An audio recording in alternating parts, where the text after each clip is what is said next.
Folks, welcome back to So Bad It's Good, presented by Betches Media. Today, we are so excited to have a returning guest.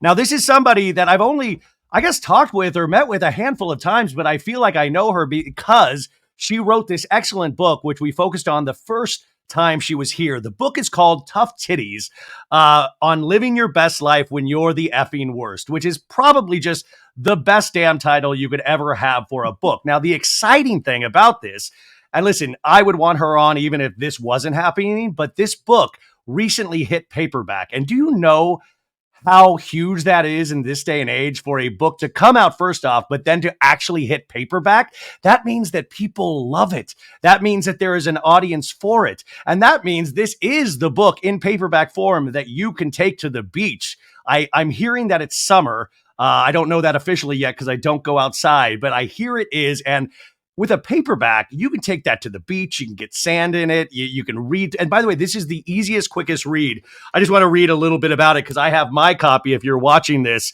my Tough Titties copy, by the way, signed by the author.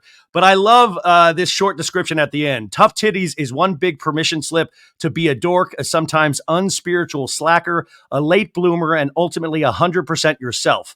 I think that is just brilliant. And I consider myself a late bloomer. So this book really inspired me on top of making me laugh. Now, our guest today is the founder of Talking Shrimp and co-creator of The Copy Cure with Marie Forleo. She has been featured in Fast Company, Money Magazine, Forbes, Vox, Business Insider. She has also written for Bravo, Fandango, FX, NBC, HBO, USA, Nick at Night. I mean, the list goes on, but let's get into it because we're going to talk a little bit about the book, but we're going to go over New Jersey, Summer House, the new documentary Brats that Andrew McCarthy just put out. Ladies and gentlemen, the one, the only Laura Belgray. Laura, thanks so much for being back.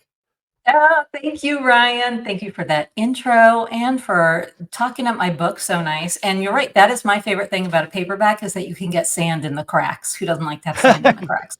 It's Yeah. floppier as it should be with a title like Tough Titties. I mean, how long ago was this book released? Because I have no concept of time anymore. How long has it been? It was a year ago. It was June 13th, 2023, which now sounds like 10 years ago. And the paperback came out like a year to the day practically. And thank you for acknowledging that not every book gets a paperback. I was like, It does. it's nice No, for it someone to point doesn't. that out. That's true. It really doesn't. That's why I was kind of like, whoa, that's like a big deal. As somebody that really truly loves books, that's amazing. And this has been out a year, but I'm sure it feels like even longer for you because you've been living with this for so long. And this is, in a lot of ways, your personal story, which, you've lived your entire life. What has this last year been like in terms of, putting this out into the world, but then selling it? Like, by the way, you did so many book events and I was honored to be at one of them at Book Soup in Los Angeles. But what was that like going out and doing these events, meeting with readers and such? Did you learn a lot? Well, first of all, I learned that I learned this over and over. Everything that I am dreading and feel apprehensive about, like, every live event, what if it doesn't fill? What if I'm not good? What if I don't answer the questions well, etc. I'm always so glad that I did. Like everything that I'm regretting, like, oh God, I wish I weren't doing this. And then it's so much fun when I do it. And I just have to keep pushing myself because I love my comfort zone a whole lot. Yeah. But meeting readers is such a great part of it, and that is really a dream, like for any author, is having people come up to you and say, I love your book so much, would you please sign it? And that was such a thrill. And also like getting to meet people in person like you, because you so graciously agreed to moderate the Q&A at Book Soup, which was so much fun. And it was so nice to like have you there in person. And that was great for me. No, it was great for me, but that was also an interesting experience because mom had passed away a couple weeks prior. Yeah. So this was my first time to actually go out in public.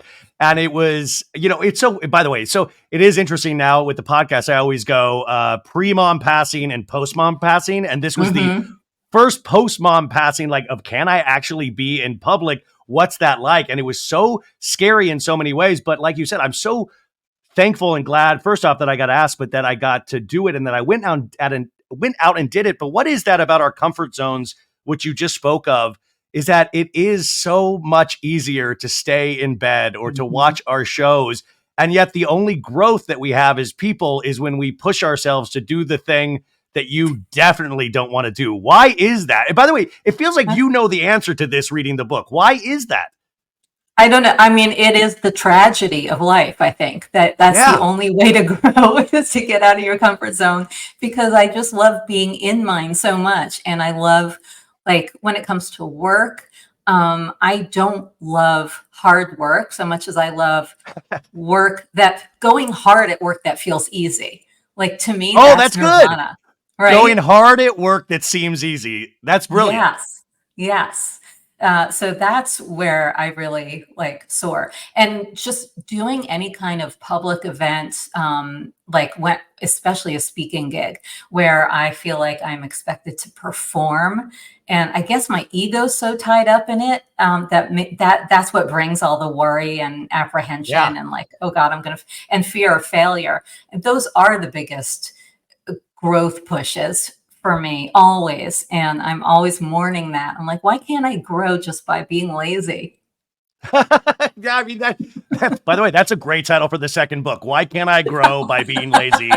By Laura Belgray. No, that's no. It is interesting though because then when you immediately do that thing that is out of your comfort zone and you show yourself that you can do it, it kind of starts to build this tiny muscle. But then the tiny muscle can immediately dissipate so quick, and that you forget how good it was for you, and it always remains hard. The hill is always Yes. there.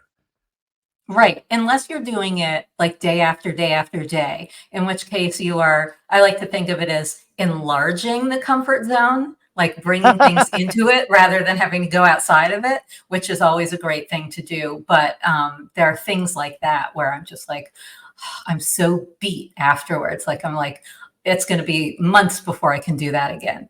Yeah. I mean, well, and that's the thing too, is that you look at wealthy, successful people and you think, wow, you've gotten wealthy and successful. Why do you want to keep going? Like, now is your time to Totally. lay in bed and watch your shows. You've done it. Why keep pushing? Why do you think we are hardwired as people to keep pushing?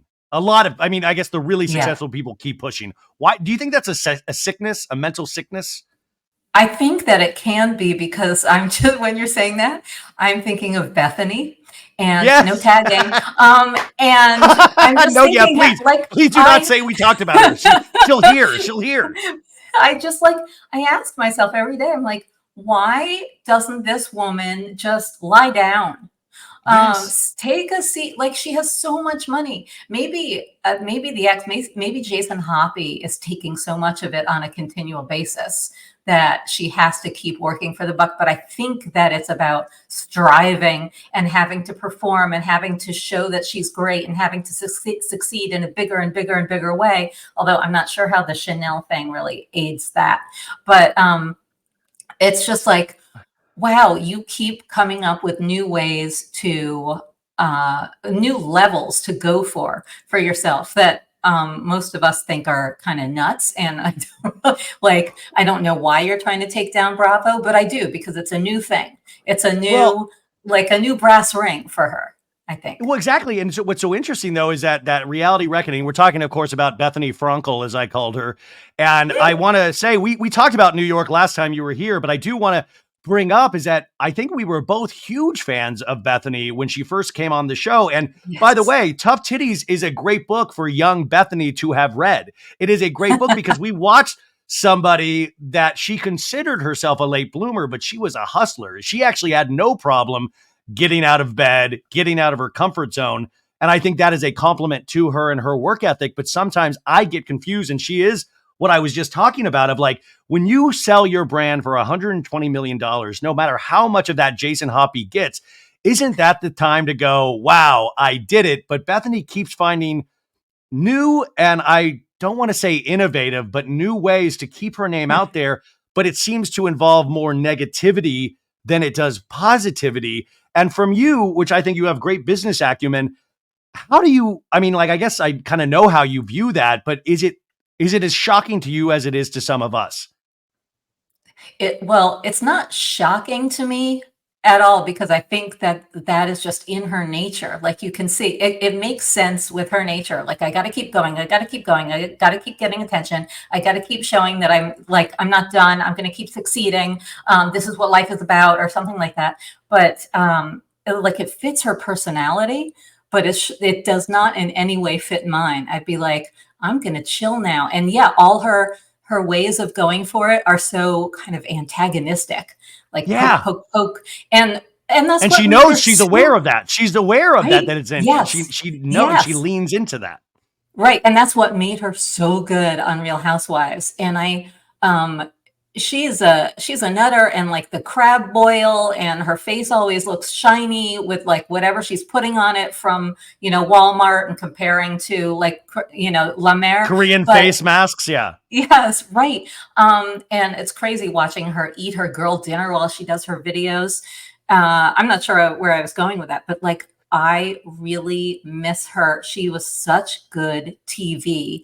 No matter how you felt about her, I mean, you need those people Yeah. to like Well, slash and dislike. And she was so good. She was a linchpin of that well, show, I mean, which she knows.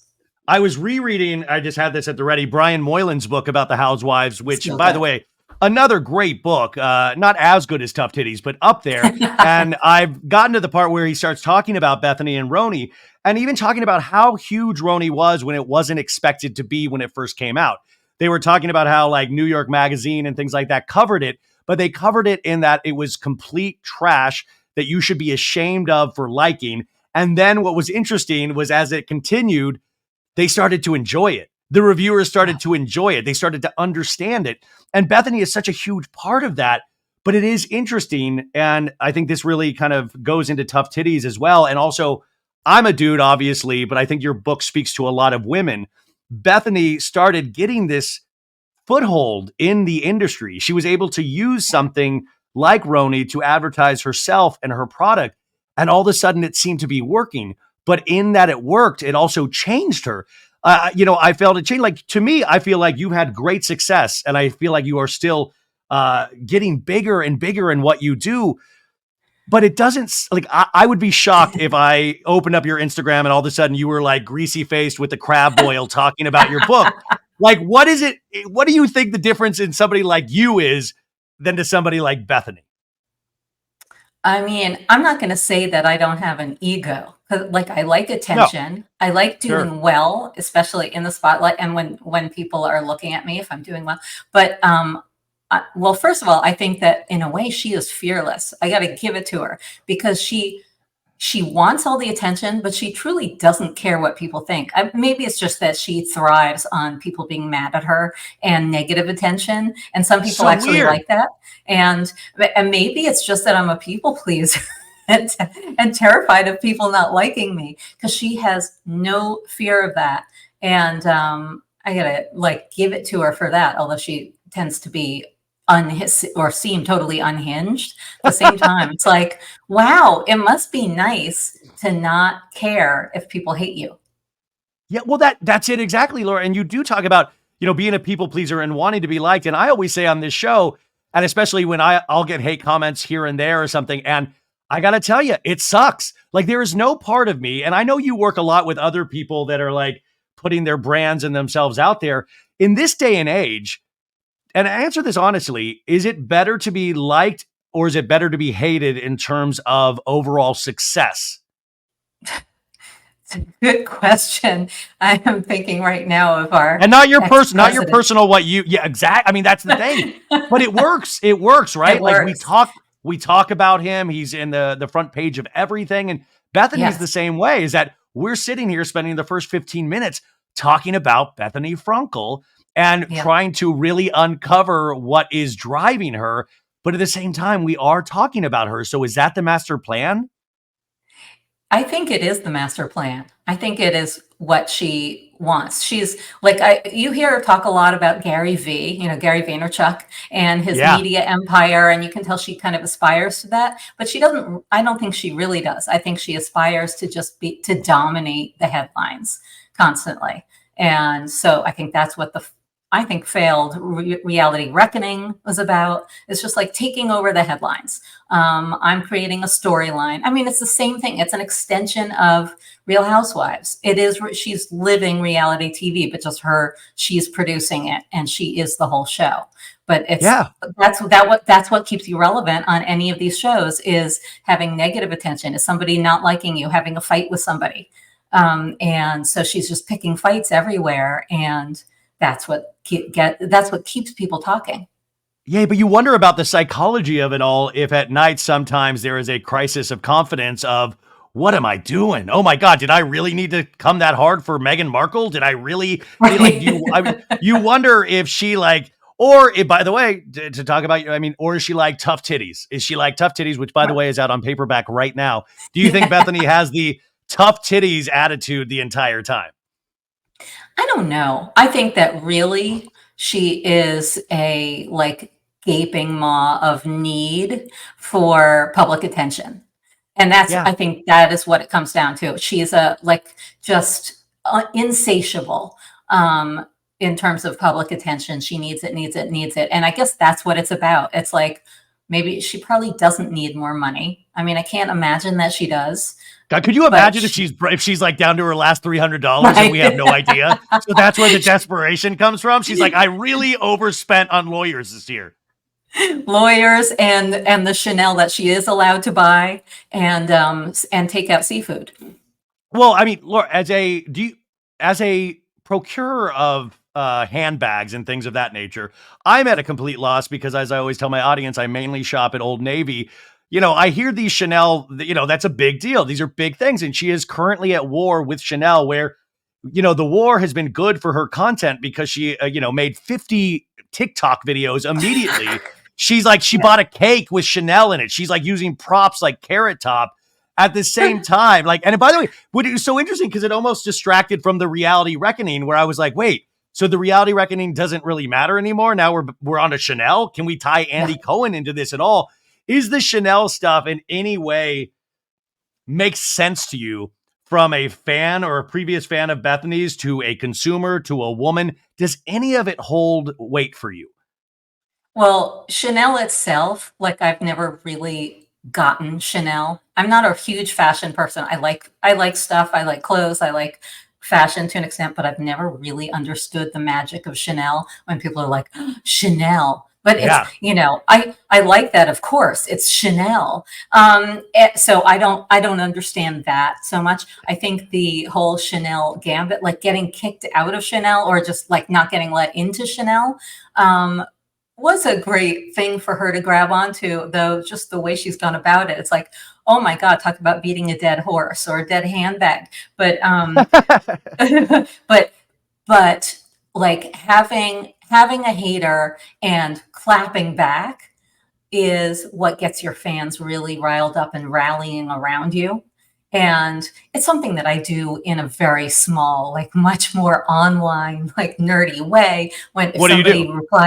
If somebody replies to sends me a nasty or weird reply to my emails, because I'm very much about my email list and like it's sort of like a Substack, but not on Substack. I'm very much about my email list, and that's kind of my job, is writing emails to this list. So if somebody sends me a really negative reply, I will showcase it in the next email and make fun of it and tear it down and clap back. And people love it. They just rally around you. So if somebody like comes after you, Ryan, and you milk that a little bit, people will love it. Your fans will love it. See, I find that hard though, because I appreciate that, but I always feel like, well, I don't want to put my listeners or fans in that position. Like, that's my burden to carry, not theirs. But you're right. Bethany does that really well. And she kind of craves that negative attention because she can turn that into kind of shoring up the army, shoring up the Bethany army. But at the same time, you're right. It truly does boggle my mind in this day and age. And that's why social media can be dangerous, because it inspires hatred. It inspires all of these things. And I know conventional wisdom says, well, they're just miserable. They're just miserable and taking it out. Like, I don't care. They're still mean. Like my Instagram post, I'll post something. I'll get this a lot. It'll be like, who cares? Which is like, Well, I obviously hate I that. do. Obviously I do. I mean, like, let's just start here. Right. Obviously I do. You're here as well. I don't want to point out the obvious, but you are taking time to write this comment. That always, but then I go into it makes me so sad for them because I feel like, damn, like that just really set this person off enough where they wanted to write, who cares? Like that bummed Yeah. me out. Yes. No, that is, first of all, the most loser comment there is who cares? Because clearly, I mean, you can see that all these people care, and you're trying to diminish it by taking the time to comment on something you don't care about. So clearly you care in some way. And it's just like, why bother? It's somebody trying to make trying to make a general you feel bad. Yeah, yeah. And by the way, that kind of is, even if it's not like recognized by them, that's the goal. Do you ever find yourself? Because I've caught myself a couple of times of being the who cares person, of getting so angry by something you see on social media that you are inspired to like type something out. I've caught myself a few times and being like, "What are you doing?" Have you ever caught yourself? I used to do this a lot, especially like in the earlier days of Facebook. I would hate follow certain people and or hate friend them.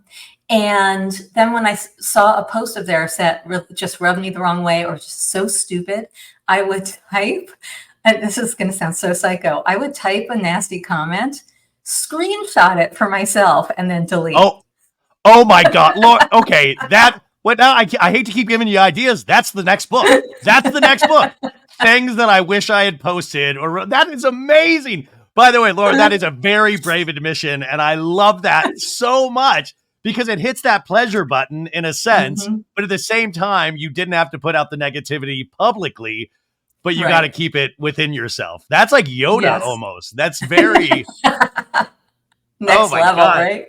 Um, Tough titties. What is the number one thing if you have any kind of memory over the last year in terms of what's the one thing that you heard from somebody that completely moved you about the book that you didn't expect?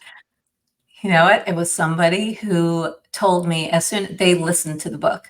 And when they listened to the chapter, he's never going to leave her, Oh which is yeah. about my 2.5 year relationship with a married, mustachioed, much older psychopath salsa instructor.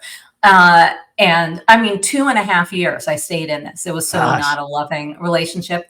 And she told me that when she listened to it, it motivated her to break it off with her Antonio, which is his name in the book.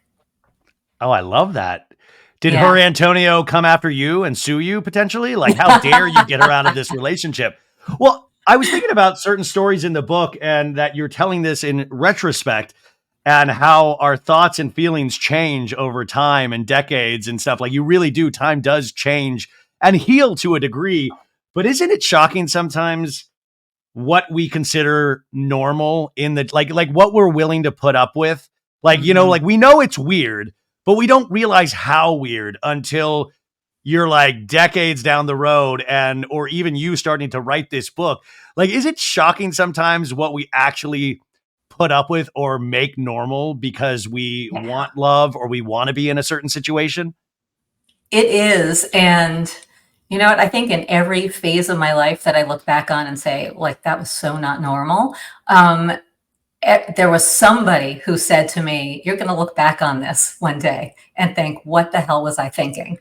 Yeah. And it's true. It is But true, but, at the time you never yeah, would at have the thought time, that. At the time you're like, how no. dare you tell I will always feel these feelings.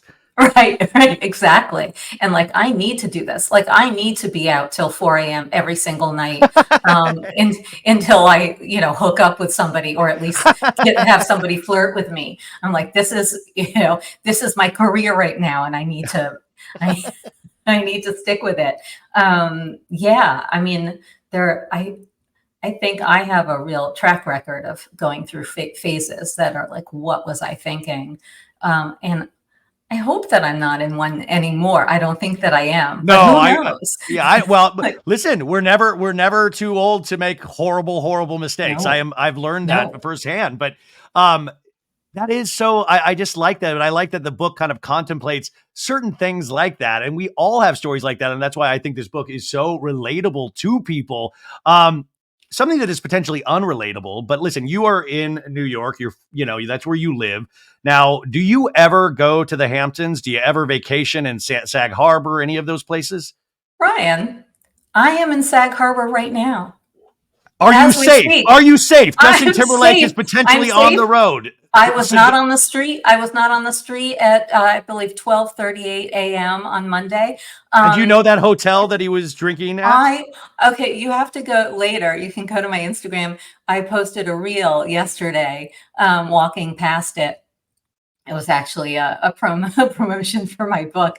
I was like, if you are coming to Sag Harbor to gawk at the American Hotel, the scene of the crime where Justin had his quote one martini, then you might as well go to the corner and duck into Sag Harbor Books because it's much more exciting. And look what's in stock, my paperback. So That's great. yes, That's great promotion. Is that this is where Justin thank you. Timberlake took off from before his DWI. But so you're in Sag Harbor right now. So do you see Yes. Billy Joel in his scooter a lot?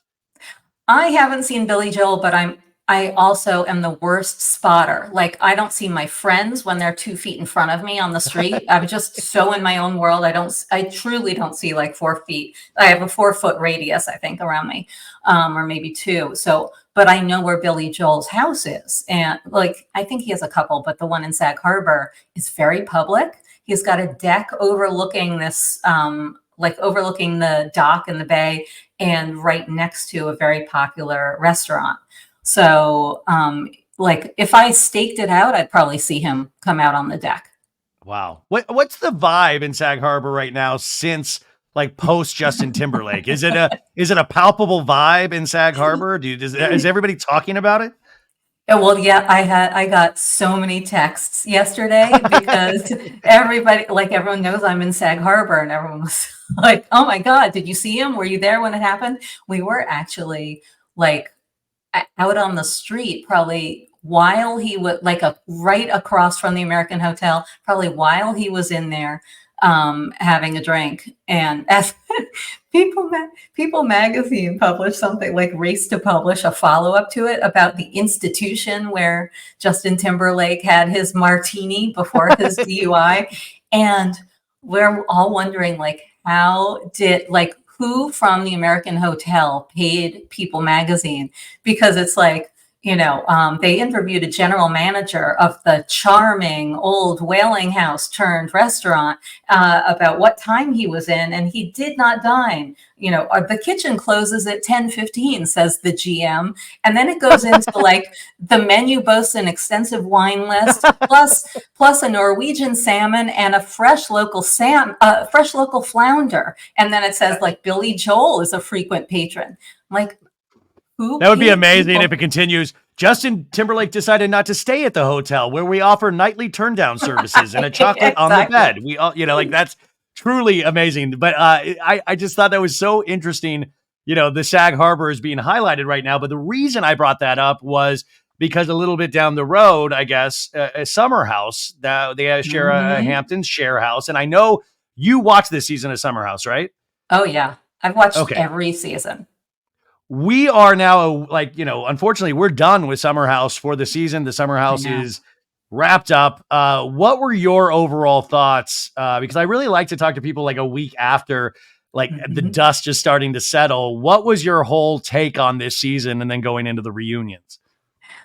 Well, I love this season because I love when there's tension, and like we've seen tension between Kyle and Amanda for so long.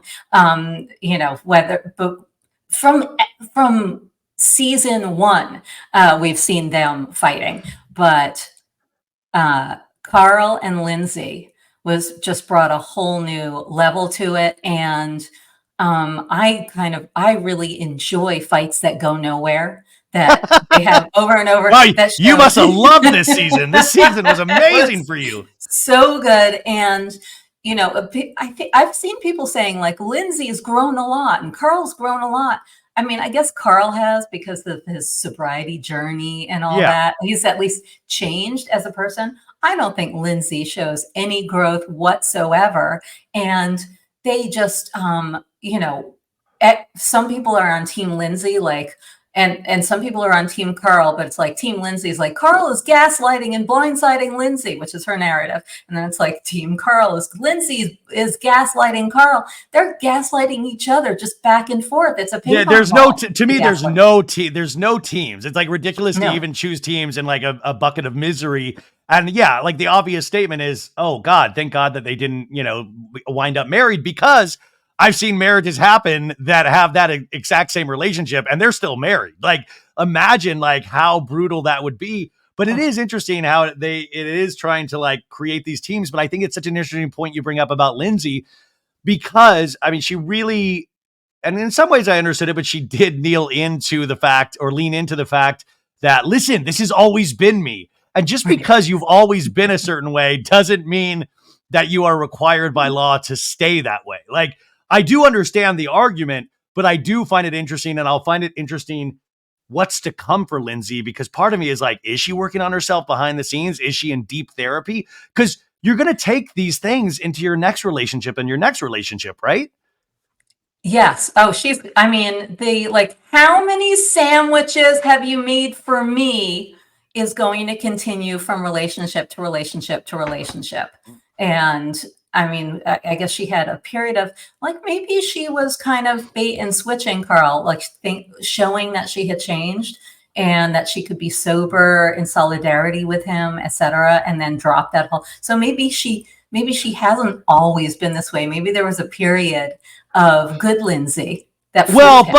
but the bait, like, see, this is when we speak in like absolutes like that. I feel like that's because I don't think we go around thinking we're good people or bad people. I mean, I don't think Kyle thinks he's out there being a villain to Amanda. I think he has like specific reasons in his head. But bait and switch is such a interesting term, because I don't even think if Lindsay recognizes it in that sense. I don't think she recognizes it in terms like that of like pulling the old bait and switch on Carl. Right. Like, I don't think it's like, I just think we are who we are. Like, we are like, it's ingrained in us, and we have to fight so hard against it to make kind of minuscule movements or improvements in life. So I think Lindsay is such an interesting example of that. And so I'm so curious where we go from here, because that reunion, I really do believe her when she says, oh yeah, it bothered me at first that he's not my friend, but I accepted it pretty quickly. Like, I truly believe that. I truly believe she puts down that wall and just keeps going. Yeah.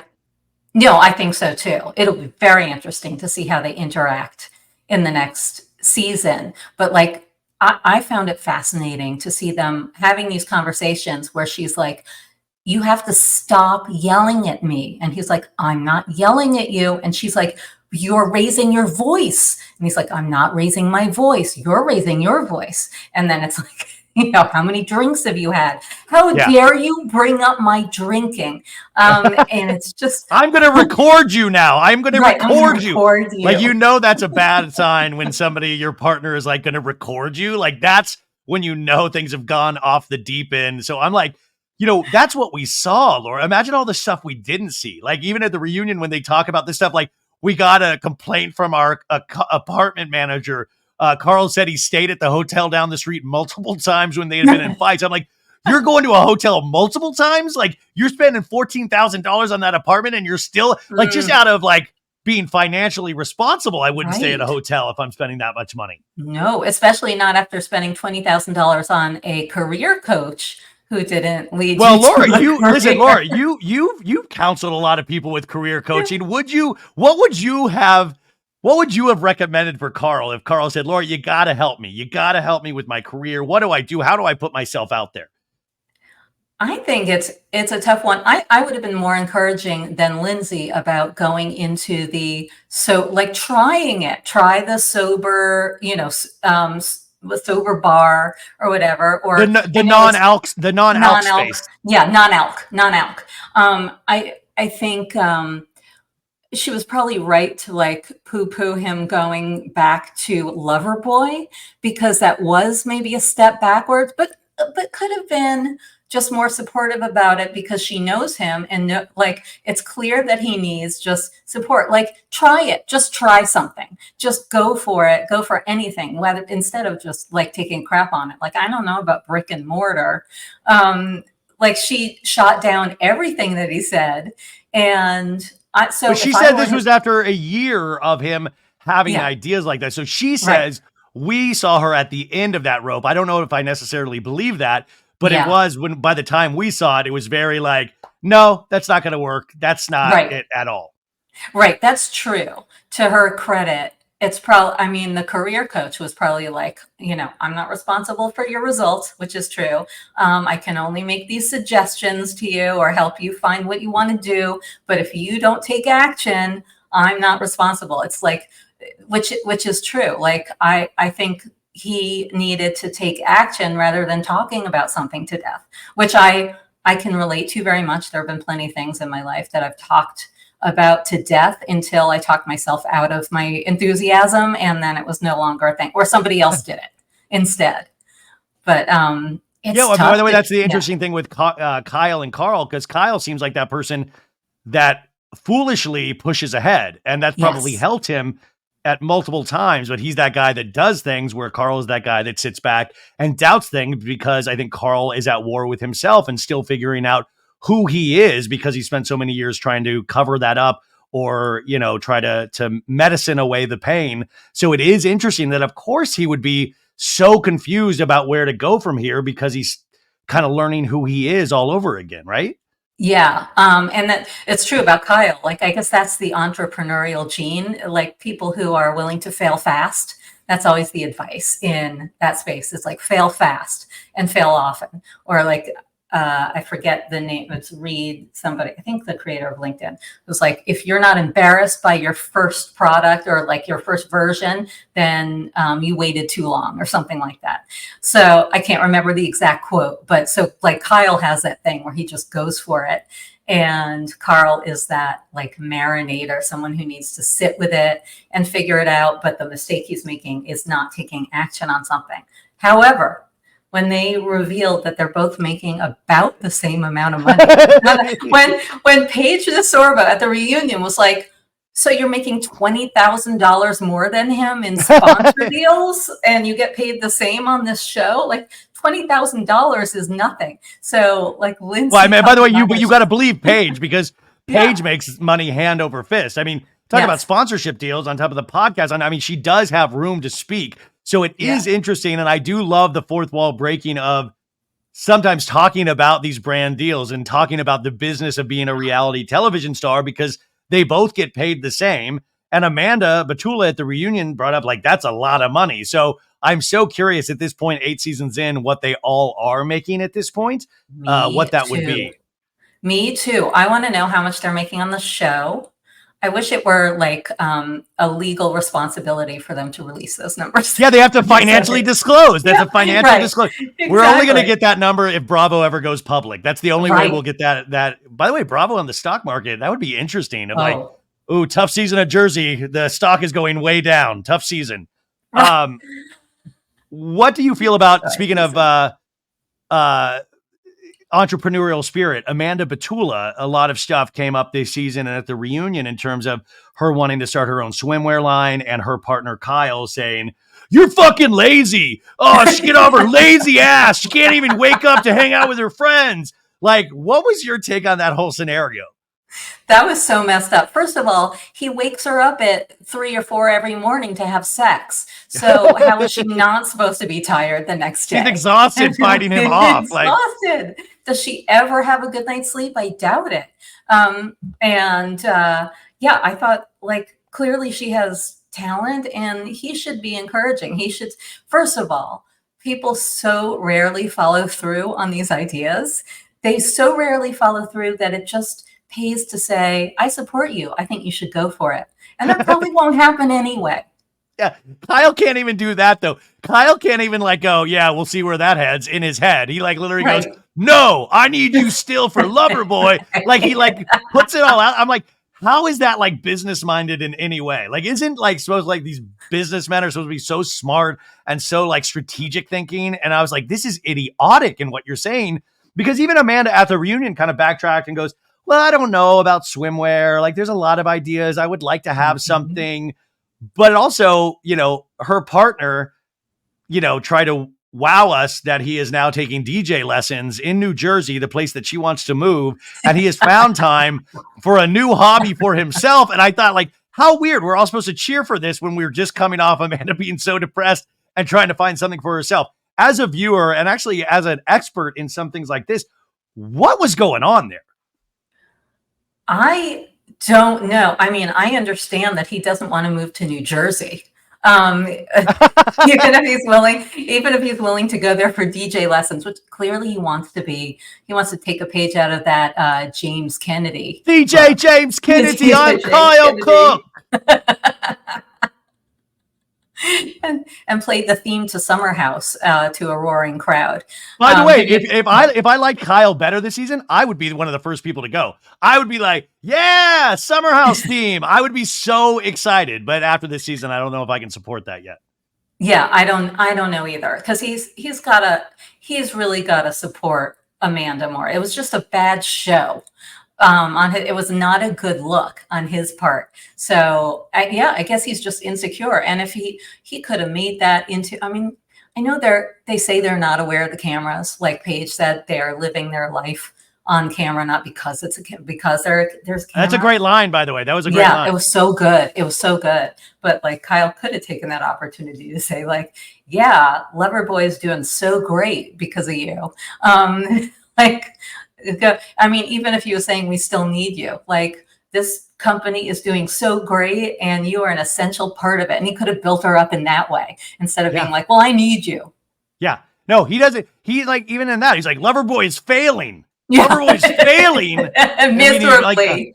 I was like, wow, aren't you just supposed to even lie about how good the company's doing? You're like, it's horrible. Right. We're millions of dollars out the toilet. Like, it's so wild to watch that. But I mean, overall, I felt like this season of Summer House hit on all cylinders, where it did make me sad that it's no longer on. I was like, God, yes. And it seems like so much is still happening in their lives. And that's the weird thing about reality television and social media all now working in conjunction, is that it makes you feel like you're always like behind, like that they're out there living their lives and we don't get to see it anymore. That's content. Yeah. Oh yeah, totally. No, I'm like, the camera should be on them at all times. I just want to see like, I don't care if the season changes and it's too cold to go in the pool. I would like Summer House to be year-round house. Because I want to see them. By the way, you can still call it Summer House. I'm a grown-up. Yeah. I can handle that. I don't care if it's fall and you call it Summer House. I'm a grown-up. Yeah, I'm okay with that. We're holed up in our summer house all fall and winter and spring. That would be great for me. I do miss it. Like, I wake up with a little bit of an empty feeling on Fridays, because that's when I would watch it in bed on Peacock every Friday morning, and I really looked forward to it. And we didn't even talk about the, like, West and Sierra. What was your? I mean, that was a very cutesy relationship until we realized that West, I mean, shockingly enough, is a 29-year-old man in New York. Like, right. I found it most fascinating at the reunion where he showed his true colors, or just, his true age, as you just pointed out, and gender. I actually did not buy into their chemistry. I didn't see it. I didn't feel it. I felt like people were probably like, you two should hook up because you're both, because Sierra's so hot and West is kind of, schlubby, but hot in a schlubby way. And I felt like West, I mean, and not in a completely lascivious way, but I did feel that West wanted to sleep with Sierra. Yeah. I felt he was like, do you think I could get that? I bet I could get that. Like, it seemed like that, because even that conversation he had with Jesse earlier in the summer of, like, Jesse was like, how are you and Sierra doing? Like, do you think you might start something there? He's like, start something? I think it's happening already. Like, he was kind of delusional in his own mind of like, what do you mean? I think it's already happening. And I thought that was interesting of how he perceives his own power as a person and being quirky. Yeah. He was like, kind of like, I'm going to be hitting that.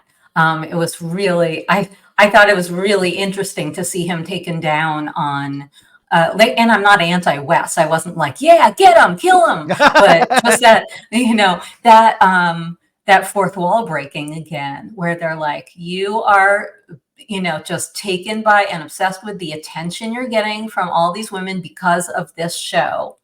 And Yeah. so you don't have room for a real relationship because of that. So grow up. There is that, I imagine, a very, as we might laugh at it, there's a very strong allure for him, but the reality of that situation, he brings up Bravo watch parties. Like, Wes is going to wind up in bed with me. Like, that ain't no prize. Like, I'm just going to be like, what up, dude? Like what, like, or a woman that looks like me potentially. Like, it is funny that Paige also kind of nailed him with that of like, you thought the allure of that was better than your actual life, of real life relationships, of and I thought that was such an important point, even for us, like the viewers at home, of like, look at what's in front of you, look at what's real, instead of, going for this kind of imagined fantasy scenario that you have built up in your head. Yeah, I thought that was a really astute thing for her to say, and I think she's really a pretty evolved person, though her relationship is a little weird too. Like, she's a little weird about it, but I feel like she's openly weird. Yeah, well, and And also she, by being openly weird, she will not allow it to go past a certain point. Like, we'll right, get that, like, they don't know where to move Charleston or New York, her and Craig, but it only is that. It's that storyline, and pretty much, like, she's really good. In fact, Lisa Vanderpump had this quote the other day on a podcast saying, if people aren't interested in what you're telling them, they're interested in what you're hiding from them. And I think that's always interesting, is that I think Paige plays yes, that game perfectly, is that I think she's one of the better people of probably hiding real things in her life. And I don't mean that in a negative knock way, but I think if something were real to happen to Paige, we would be the last to know about it. Reality TV yeah, would be the last to know about it. I think that's true. She's shrewd, and yeah, she's shrewd about it, and doesn't have that thing where she has to expose everything and like just emotionally vomit, which is fun to watch also, in in other people. But she's also just very smart about reality TV, and she's admitted that she's guarded. I think Yeah. she has said, yeah, I have a wall up.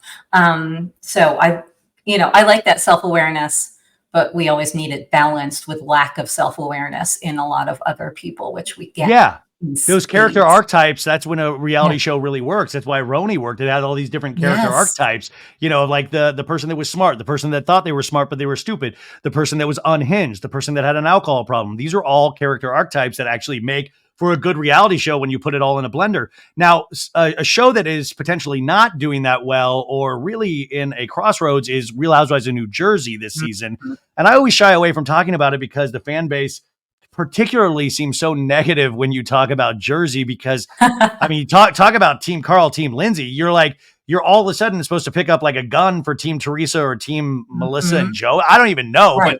what is your take this season on Jersey? I know you didn't watch this past weeks, but you've watched up until then. What did you think so Yeah. far?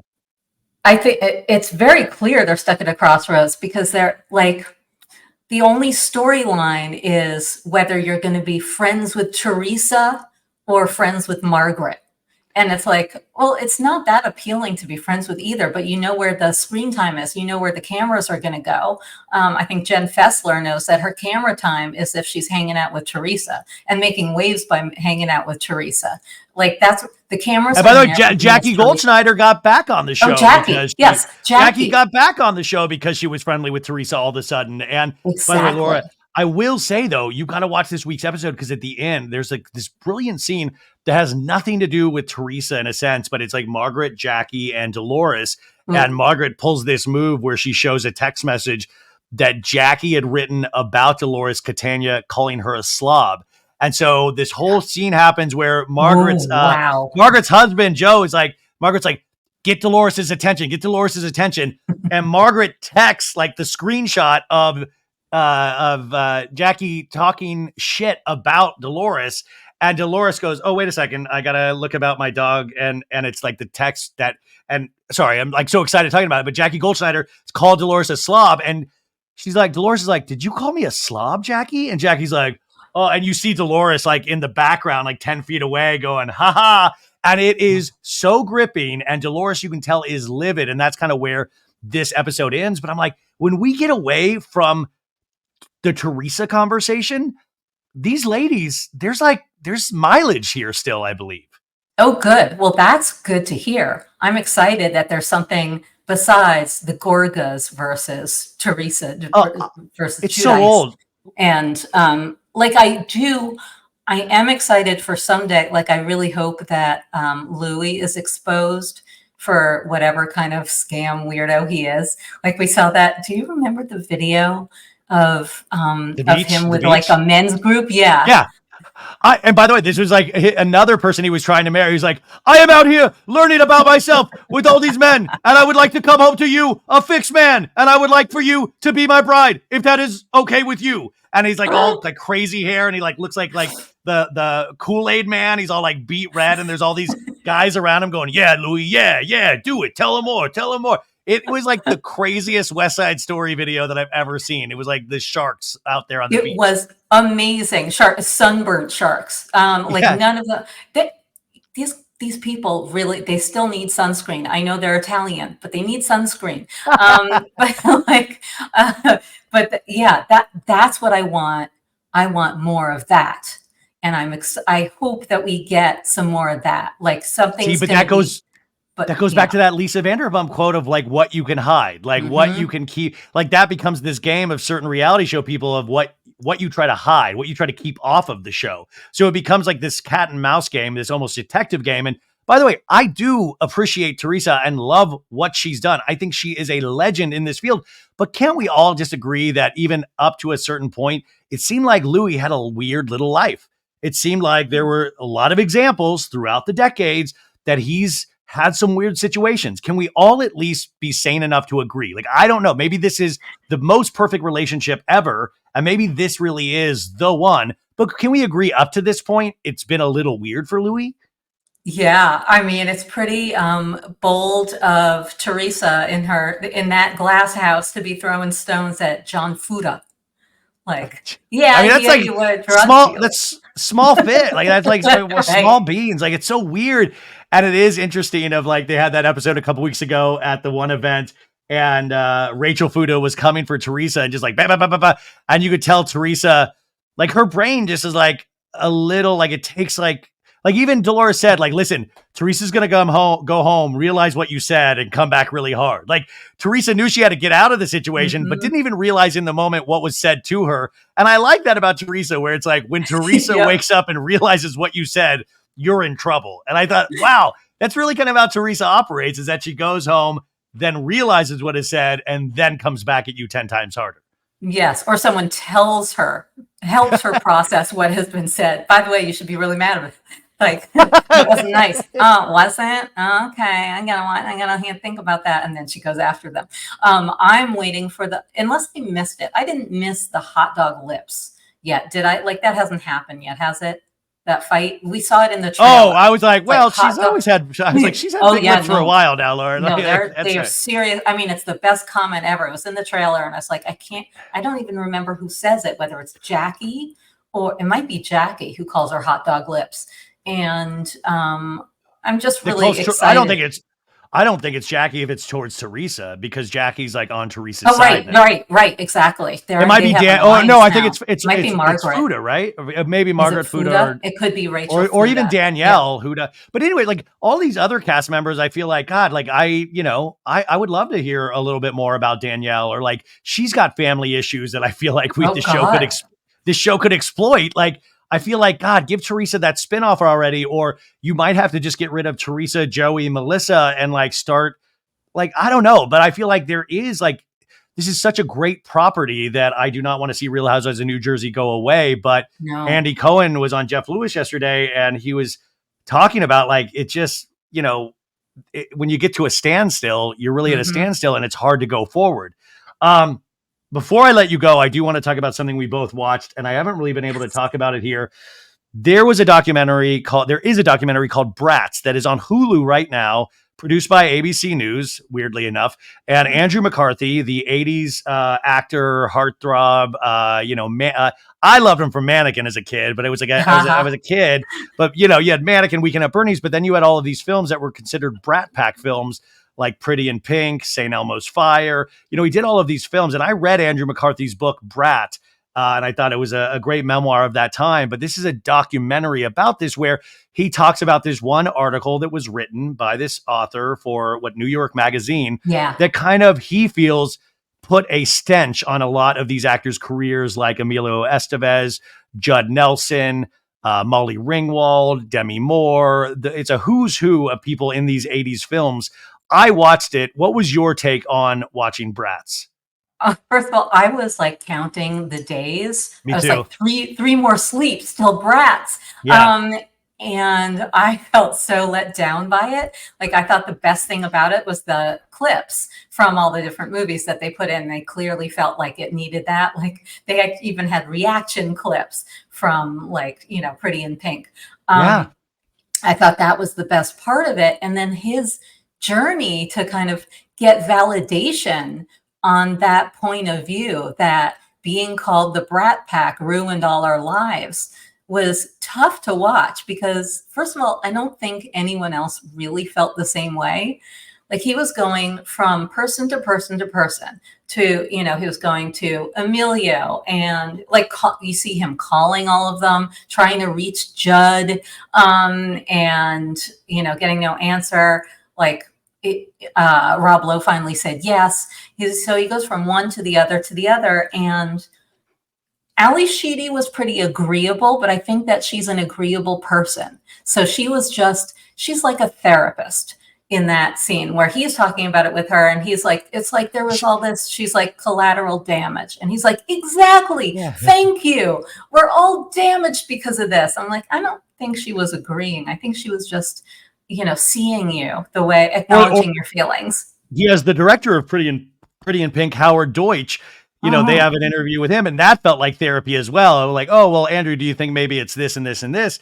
It is interesting though, because I totally understand your perspective. I agree. Like, I feel like this is somebody that had a thesis statement for a documentary and they were so rigid in their thesis statement that they then didn't allow it to become what it should have possibly became of a celebration of these things that haunt us throughout our lives. And then that you realize gave your life meaning and purpose and great strength because of what the audience and the fan base attached to these films. The fact that the Brat Pack, I mean, listen, this was a little bit before my time, but I was well aware because I fortunately had a gay man as a best friend in high school that like caught me up to speed on all of this. So I was so in love with all of these things and I still have such good memories and I still do whenever I watch these films. But to hear that there was a negative attachment to, being called the Brat Pack, which now I'd kill to have like somebody call a group of us podcasters a name. Are you kidding me? Like, yeah, the Pod Pack or yeah. Well, let's not go for that. That would be horrible. Yeah. No. But you know what? Like I thought, like God, there's great strength in this, and I didn't take it as nearly as woe as me as a lot of people have talked about in terms of Andrew McCarthy. I just felt it was like this is what I pitched to ABC, so I got to really lean into this.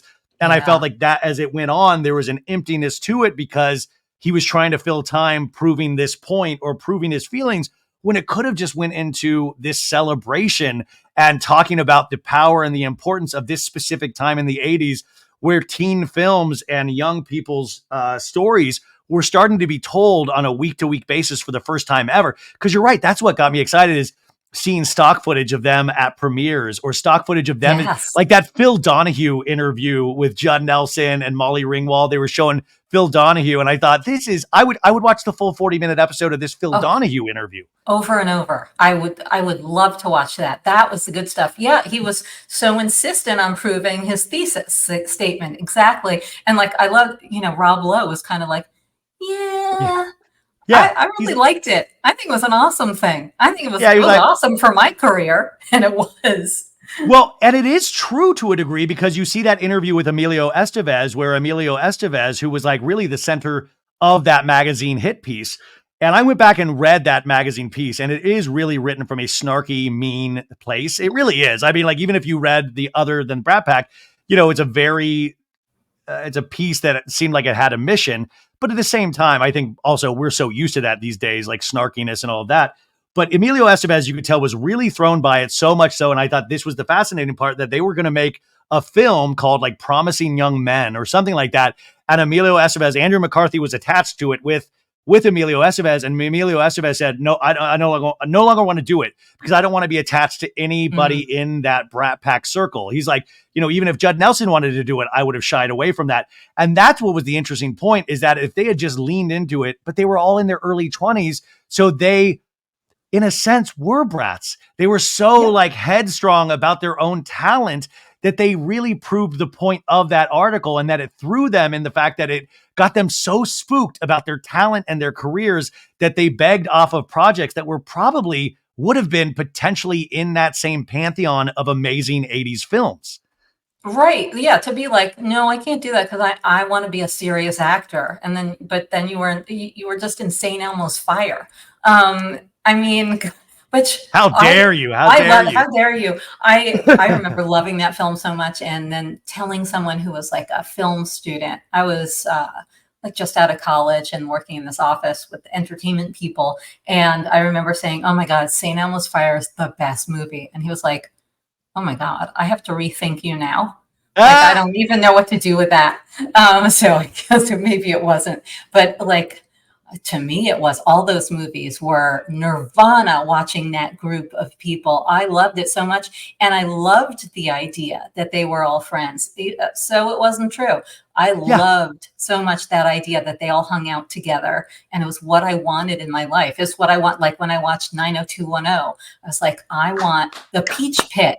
I Yes. want to play, like, I want to And all hang I out love that together. it magically becomes the Peach Pit after dark at night. Like, I mean, Yes. like the fact that you can eat there during the day and then go clubbing at night, and eventually, like I do, and I think that's even like to the superhero genre. That's why we like superhero team ups, like the Justice League or the Avengers. You're telling me all of this stuff comes together and it's even better than its Mhm. original form. And I thought that was the fascinating part of the document. Like the documentary was still fascinating, but in ways that it didn't mean to be. Like the little details, like we didn't hang out with each other. Like everybody that he talked to in this movie, it had been 30 years. Like Rob Lowe, how's long has it been? 30 years. Emilio Estevez, how long? 30 years. 30 years. We Judd know. Nelson wasn't returning his calls. Like it was fascinating that I was like, wow. I mean, from a time capsule point of view, I just wanted more time capsule, but he was trying to prove this Brat's point. And also the other fascinating thing, you guys, and this is why, like, why didn't they go into this article more if you're going to talk about it so much? Andrew McCarthy is only in this article for like 3 sentences. He Right. is not like Andrew McCarthy is, I'm telling you, barely in this article. So for him, like, it really is interesting how spooked all of these actors got. Like Emilio Estevez, it's about him. Like this Mhm. article, really, he has every right to be like probably the most thrown. But when I went back and read this, because Paul Scheer sent the article, and and I was shocked. I was like, oh my God, it really is just 3 sentences. Why didn't we talk about that, of like bringing that point up of like Emilio going, you were barely in the article. Why did it throw you so much? I so wanted somebody to say that. Also, I wanted someone to say to him, like, do you have an accent now? Because there were moments I was like, is that a Madonna accent? Is that a continental? There were some times when he lapsed into this strange, sort of intellectual continental man voice. And I was like, what is that? And I had this feeling that probably when they were in movies together with him, they were probably like, this guy's so pretentious and annoying. So I think he kind of wishes he were Well, that much of part of the Brat Pack. see, I didn't, but I still walked away, and I think it's because I read the book as well. Like I still walked away with appreciation for Andrew McCarthy. And I think it's, by Mhm. the way, that shows you like all the good vibes you get from those films, they carry on, where I'm like, Mannequin. But even in his book, he talks like his big memory of making Mannequin was that he like really hated being on the motorcycle. He's like, I really remember being scared of the motorcycle. And I'd be like, what about when you fell in love with that mannequin? Like, that was awesome. Like And talk about the mannequin. yeah, talk about the mannequin. How'd you do that, man? Like, also the interesting thing is to watch these people get older, and those faces that Andrew McCarthy, just how like the design and structure of his face back in those movies, he would make these kind of like, facial movements that I don't even think he was trying to do, but just how they sit on his face gave him this kind of innocence and puppy dogness, and this thing Yeah. where it like elevated him past usually the snooty guy that he was playing, because you were like, oh, he's so sensitive just by the way his cheekbone moves. And it was interesting to see him make some of those similar faces, but 30 years down the line. And the beauty of youth, You know, the Yes. preciousness of youth. It was Oh, really highlighted to me, but I don't think that was the point of the documentary. no, it's not, but you can't help notice it. You're like, "Oh god, they were so pretty." And they're still Yeah. good-looking people, but Yeah. my god, they were gorgeous. Youth is so good looking. Youth, it really is beautiful. But by the way, I didn't dislike him in this at all. I just thought, like, I wonder if he's maybe not that popular with all of them. But I did think that he was super sweet and open and vulnerable in this, in a way that was really touching. It was just like, boy, he really just he will not let this go. Well, Um, he talks a little bit more about this in the book about being very like wildly insecure because he was at NYU at like 17 or 18, wildly young. He didn't know what he was doing. He was so like didn't know how to communicate. He was like admittedly a bad actor. He just acted with his hands. He was so bad. He didn't know like he was so insecure the whole time. He fell into movies with that movie Class with Rob Lowe oh and yeah. he didn't even know what he was doing then. And so it was interesting to read the book and he was like really disliked by directors and thought people thought he was doing too much. And like he was so insecure about that led him to trying to do as much theater as he could. But even talking about it in the documentary, I think he said something about like, listen, like every project, you know, these people for 2 months and then you move on. Like that's what the sense you Mhm. got of like, this was just another project. The 80s were just a string of certain projects that he never actually not came to grips with, but it never had a lasting impact besides from being called the Brat Pack. Whereas for us, these movies had lasting impact. Yeah. Yeah. Oh my God. I've seen 16 Candles more times Uh, than I could possibly count, the which is, comfort, the comfort oh, in which all of those movies, and that's why it's like the John Hughes of it all. Like that's what it made me mhm. think. I was like, why isn't this a series of films? Why isn't this a docu-series where we focus on the John Hughes hour? We focus on the Joel Schumacher hour. We focus on the Demi Moore hour because it just led me to want to know more of their stories during that time period. Like him talking just about that small memory of Ali Sheedy and him driving in her Jeep down to the Sunset Marquee where he was staying during filming. And he said, it was just the happiest time of my life. I just remember looking out Mm. the window and you were driving the Jeep, and I just remember being happy. And I just thought those simple moments are what makes our lives up too, of those moments that we remember that there's no driving action or force. It's just this feeling of happiness. It's true. That was really touching. And like, I don't know, there was so much sort of nostalgia and I don't know, mortality to it. Um, Yes. Oh, that's right? great. Mortality. Yes. Well, yeah, because we're facing our own as well Yeah. as they're like kind of facing their own, which is what life is all about. And finally, though, before we wrap up, I just when he does actually meet the person that wrote the initial article in the 80s, Yeah. this guy is great because he's like, yeah, I don't take it back. I was pretty happy with what I said. Thought it was pretty clever. And Andrew, you can tell he's like, so maybe we're meant to be together. And the writer's like, yeah, I guess, if you want to think it that way, yeah, we came together. I guess we meant something in each other. Like the writer really just seemed like it was an assignment. I had to write 3 articles a year for this magazine. I was pretty happy with the Brat Pack. Obviously, it's like you could tell he was still proud of it. In fact, he wrote an article this week where he was like, I don't take it back. I am not sorry. And I thought, how hysterical and what a writer. And you're a writer as well. Did that crack you up in It hearing him did. speak? It did because I totally understood the like ego part of it. He's like, I came up with something really clever. It was a great hook. And then he indicated that he was a little disappointed that it didn't go bigger. He was like, it was, Yes, it yes. it was a big sensation. Maybe not as big, I don't know. It didn't lead to as many things as I thought it would. Said something like that. And I was like, oh, I guess he thought, he was going to get a book deal out of it or just become like or a Pulitzer. And that didn't happen. So I found that actually really relatable and kind of a jerk, but like a Well, relatable jerk. I mean, it was interesting though, like in that interview, if you kind of looked around, you could tell they were in his small apartment or smallish, the Yeah. writer. Right. And then Right. you're like, Emilio, Rob, and Yeah. Demi, like, are like in Malibu at these like Right. compounds. Like, I'm like, it is so funny. I mean, that's the other element too of like, this crying over spilt milk or like, you want to say tough titties. Look at where you're at and look Uh-huh. at where a lot of us are at, man. Like it turned out well for everybody at the end of the day.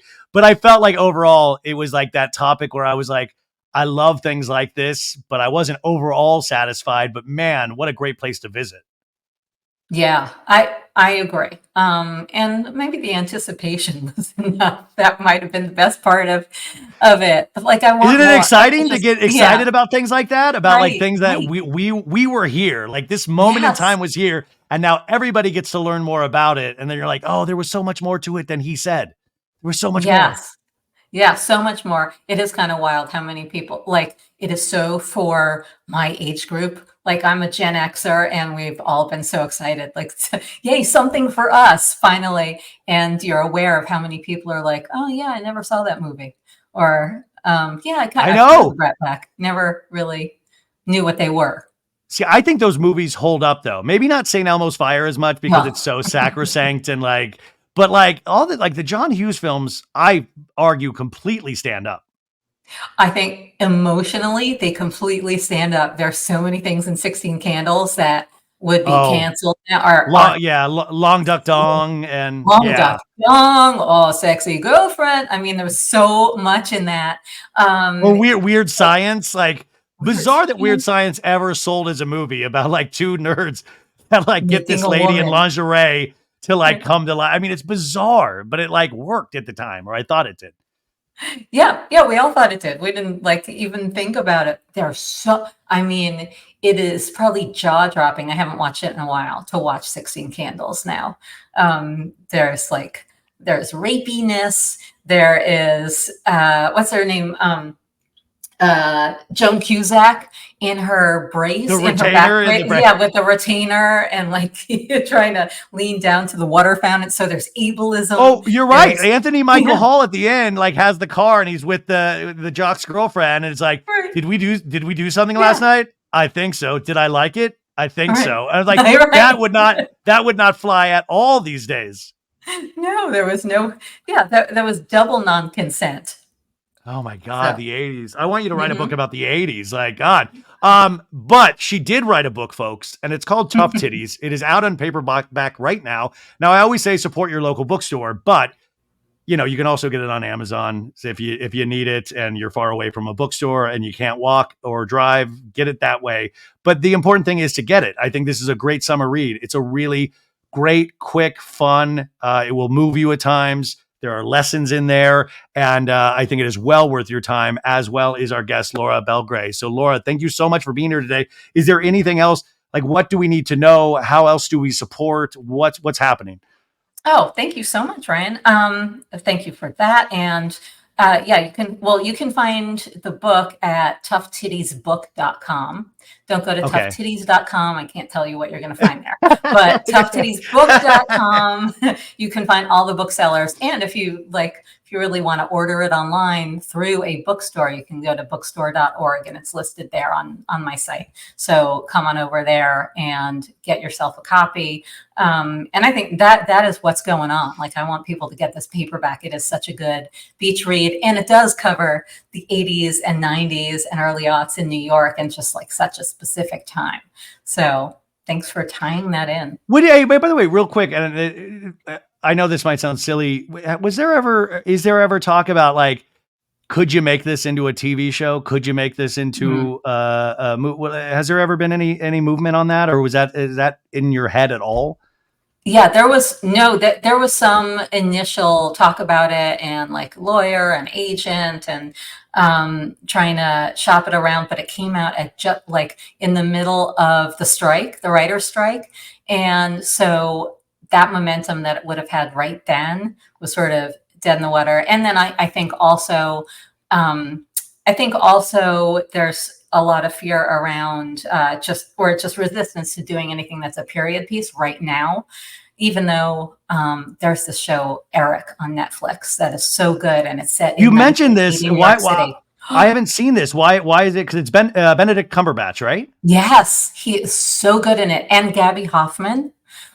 They play a couple whose son goes missing. There was like a real news story about this kid, Eitan Pates, that apparently it's not based on, but it's so clearly based on him. During my childhood, he went missing in Soho, like his first day walking to school alone. And this show captures that time in New York City so well, and just the acting is incredible. Oh, and Benedict Cumberbatch, who plays the dad. He is also the creator of like a Sesame Street type show. And so they captured that world so well, I think. The people with the And puppets. is this straight drama or is it dramedy? It's straight drama, but kind of funny. You might call it dramedy, not on the level that like Succession is, not super ha-ha, but the acting is so real and there's so much truth to it that there are definite moments of humor. Okay, you sold me, so that's worth checking out. Oh, it's called absolutely. Eric on Netflix, right? Mm-hmm, mm-hmm. Okay, folks. Well, you got your assignments. Go out and get this book. Watch Eric. We'll meet back here next week. We'll do a little book club. We'll talk about it and figure things out from here. But Laura, listen, when I eventually in 30 years write my book, I'm coming to you because you are such an inspiration. And thank you for allowing me to be a tiny, tiny part of your journey. And I'm just so proud of all the success. And we will hopefully talk to you again in less than a year next time. I'm counting on it. Thank you, Ryan.